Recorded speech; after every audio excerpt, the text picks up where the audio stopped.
So friends, आज की इस वीडियो में मैं आपको एक बहुत छोटा सा टॉपिक पढ़ाने वाला हूं और ये जो टॉपिक है ये आपका एग्जामिनेशन पॉइंट ऑफ व्यू के लिए बहुत इंपॉर्टेंट है because this topic included in intermediate as well as in final. अगर आप इस टॉपिक को एक बार अच्छे से पढ़ लोगे तो दोबारा फाइनल में पढ़ने का कोई ज़रूरत नहीं पड़ेगा।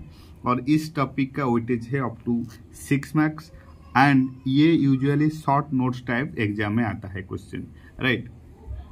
तो very important topic for your examination point of view also.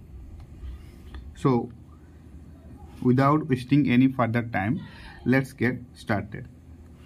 तो जॉइंट कमिश्नर में ऑन हिज ओन मोशन और on a reference being made to him by the assessing officer और on the application of an SSC, मतलब joint commissioner खुद अपनी मर्जी से direction issue कर सकता है in certain cases as per section 144A या फिर on a reference being made to him by the assessing officer या फिर असेसिंग ऑफिसर के रिक्वेस्ट के हिसाब से या फिर on the application of an assessee. और कुछ केस ऐसे भी हैं जहाँ पर एसएससी के खुद का एप्लीकेशन के वजह से जॉइंट कमिश्नर को डायरेक्शन इशू करना पड़ता है, राइट। तो जॉइंट कमिश्नर जो है उसे शॉर्ट में कहते हैं JCIT,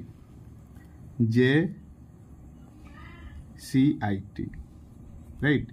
JCIT मतलब क्या है ना, जॉइंट कमिश्नर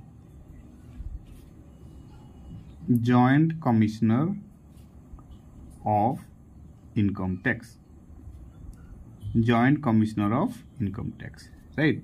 तो JCIT जो होते हैं जॉइंट कमिश्नर, वो क्या करते हैं ना, usually on his own motion, अपनी खुद की मर्जी से, ऑन इट्स ओन मोशन, अपनी खुद की मर्जी से या फिर यू कैन से on reference made by the AO, on the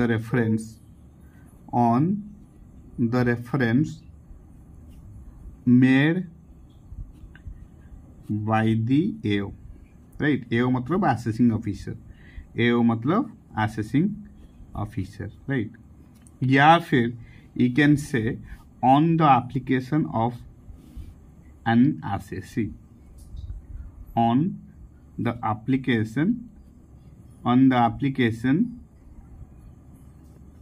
of an assessee, right। तो जॉइंट कमीशन जो होते हैं वो अपनी खुद की मर्जी से इशू डायरेक्शन कर सकते हैं, राइट, इन्वेस्टिगेशन कर सकते हैं या फिर असेसिंग ऑफिसर के रिक्वेस्ट के हिसाब से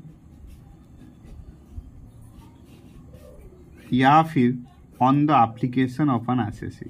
कुछ केसेस ऐसे भी हैं, सिचुएशंस ऐसे हैं जहाँ पर एसएससी के एप्लीकेशन के साथ जॉइंट कमिश्नर जो होते हैं वो इशू डायरेक्शन करते हैं as per section 144A, right. First and most important, और वो डायरेक्शन क्या होता है। First, call for and examine the record of any proceeding in which an assessment is pending. अगर कोई भी असेसमेंट पेंडिंग है, अगर पेंडिंग है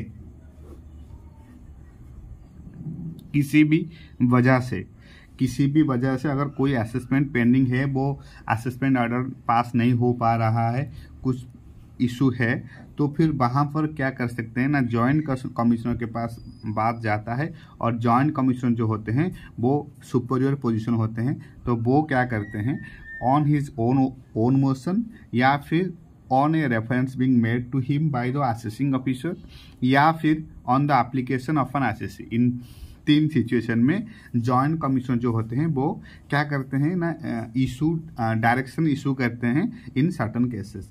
first cases, call for and examine the record of any proceeding in which an assessment is pending. अगर कोई assessment pending है, पास नहीं हो पा रहा है कोई भी किसी भी साल के अंदर या फिर कोई भी असेसमेंट ईयर, तो फिर वहाँ पर क्या होगा ना, जॉइंट कमिश्नर के पास बात जाएगा और वो क्या करेंगे, ऑर्डर पास करेंगे, right. Then having regard to the nature of the case और द अमाउंट इन्वॉल्व और फॉर एनी अदर रीजन, जो भी केस हो, इन दो केस में जॉइंट कमिश्नर जो होते हैं वो इशू डायरेक्शन कर सकते हैं। Issue such direction as he thinks fit for the guidance of the assessing officer to enable him to complete the assessment and such direction shall be binding on the assessing officer. जो direction issue करते हैं joint commissioner, वो direction को assessing officer जो होते हैं वो request को फॉलो करते हैं। जो डायरेक्शन भेजा जाता है जॉइंट कमिश्नर को, मतलब जॉइंट कमिश्नर के द्वारा जो डायरेक्शन भेजा जाता है उस डायरेक्शन को फॉलो करना मैंडेटरी होता है असेसिंग ऑफिसर को। वो इसलिए कि joint commissioner always in superior position and assessing officer जो होते हैं वो यूजुअली सबऑर्डिनेट होते हैं जॉइंट कमिश्नर के। तो असेसिंग ऑफिसर को जॉइंट कमिश्नर का बात मानना पड़ता है, राइट। तो issue such direction as he thinks fit for the guidance of the assessing officer to enable him to complete the assessment and such directions shall be binding on the assessing officer, right. तो यहाँ पर note क्या करना है ना, directions which are prejudicial, अगर direction prejudicial है to the assessee, pre judicial means detrimental और loss to the assessee, detrimental या फिर लॉस टू द असेसी और harmful, you can say harmful. अगर प्री जुडिशियल है to the assessee then shall not be issued without giving the assessee an opportunity of being heard. अगर prejudicial है to the assessee, अगर कोई भी direction जो कि इशू करने से हार्मफुल हो सकता है असेसी को, तो फिर वहां पर क्या होगा ना, असेसी को एक अपॉर्चुनिटी दिया जाएगा, असेसी को एक अपॉर्चुनिटी दिया जाएगा, opportunity of being heard, right. However, the direction of investigation shall not be deemed to be a direction prejudicial to the assessee, right। अगर इन्वेस्टिगेशन अगर हो रहा है तो फिर वो उसको प्रीजुडिशियल टू द असेसी कहा नहीं जा सकता। अगर इन्वेस्टिगेशन हो रहा है जॉइंट कमिश्नर के द्वारा तो वो इन्वेस्टिगेशन को प्रीजुडिशियल टू द असेसी कहा नहीं जाएगा, राइट। तो ये आपको इम्पोर्टेंट है, आपको याद रखना पड़ेगा कि जॉइंट कमिश्नर जो होते हैं वो ऑन इट्स ओन मोशन या फिर on reference made by the assessing officer या फिर on the application of the assessee, इन सब के रिक्वेस्ट के साथ जॉइंट कमिश्नर जो होते हैं वो डायरेक्शन इशू करते हैं, call for and examine the record of any proceeding in which an assessment is pending. अगर कोई असेसमेंट पेंडिंग है तो फिर वहां पर एक्शन लिया जाता है, जॉइंट कमिश्नर के द्वारा डायरेक्शन करते हैं joint commissioner, right. It is necessary that joint commissioner of income tax may issue directions for the guidance of AO. Always remember, it is necessary that joint commissioner of income tax may issue direction for the guidance of AO to enable him to complete the assessment, and direction shall be binding on the assessing officer, right। direction shall be binding on the assessing officer। सबसे important, अगर if it is prejudicial to assessee, अगर assessee को prejudicial है वो direction, then can be issued only after giving opportunity of being heard, can be given after giving opportunity of being heard if it is prejudicial। ये बहुत important point, if it is prejudicial, right, prejudicial to an assessee, then can be issued only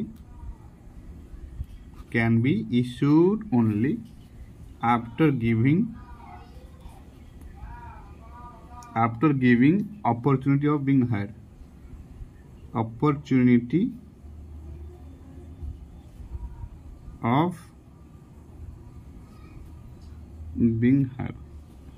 right. ये सबसे important point है। और आपको याद रखना चाहिए कि no appeal can be file against direction given by joint commissioner income tax under section 144A। ये भी इंपॉर्टेंट पॉइंट है, आपको याद रखना पड़ेगा कि नो अपील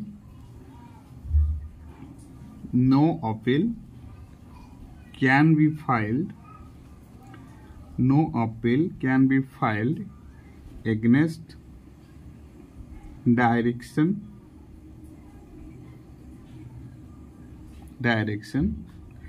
given by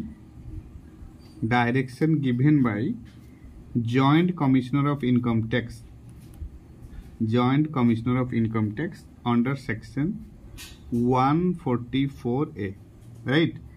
कोई भी अपील फाइल नहीं हो सकता against direction issued by joint commissioner. अगर जॉइंट कमिश्नर ने डायरेक्शन इशू किया है तो वो डायरेक्शन के एगेंस्ट कोई भी अपील पास नहीं किया जा सकता, क्या या फिर कोई भी अपील फाइल नहीं किया जा सकता। No appeal can be file against direction given by joint commissioner under section 144A of income tax act 1961।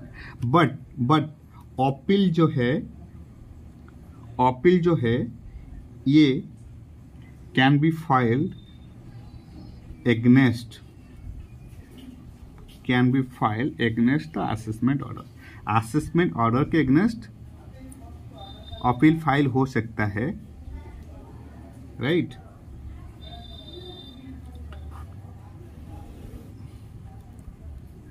Assessment order के अगेंस्ट अपील फाइल हो सकता है, लेकिन जॉइंट कमिश्नर जो इशू डायरेक्शन करेंगे वो डायरेक्शन के अगेंस्ट कोई भी अपील फाइल नहीं हो सकता। ये सबसे इम्पोर्टेंट पॉइंट आपको याद रखना पड़ेगा, क्योंकि joint commissioner always superior position होते हैं और वो जो डिसीजन लेते हैं वो सोच समझ कर after obtaining all the informations, right, documents and information, right, sufficient observation करने के बाद जॉइंट कमिश्नर जो इशू डायरेक्शन करते हैं वो डायरेक्शन के अगेंस्ट कोई भी अपील फाइल नहीं हो सकता।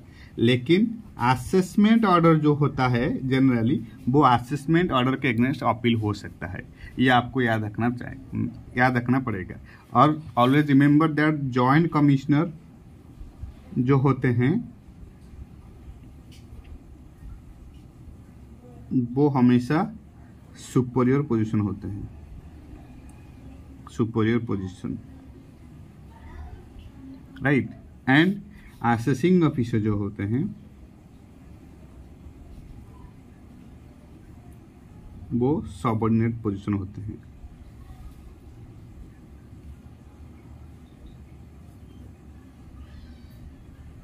राइट। तो ये आपको याद रखना पड़ेगा। Joint commissioner superior position and assessing officer subordinate position, ये आपको याद रखना पड़ेगा। Joint commissioner superior position, assessing officer subordinate position, right. तो joint commissioner of income tax on his own motion या फिर on the reference made by the assessing officer या फिर on the application of an assessee, इन तीन के द्वारा 3 way, in this way joint commissioner जो होते हैं वो इशू डायरेक्शन कर सकते हैं in certain cases, right. So this is it all about power of joint commissioner to issue directions in certain cases as per section 144A of income tax act 1961। Thank you so much for your time. Thank you so much for your support and happy studying.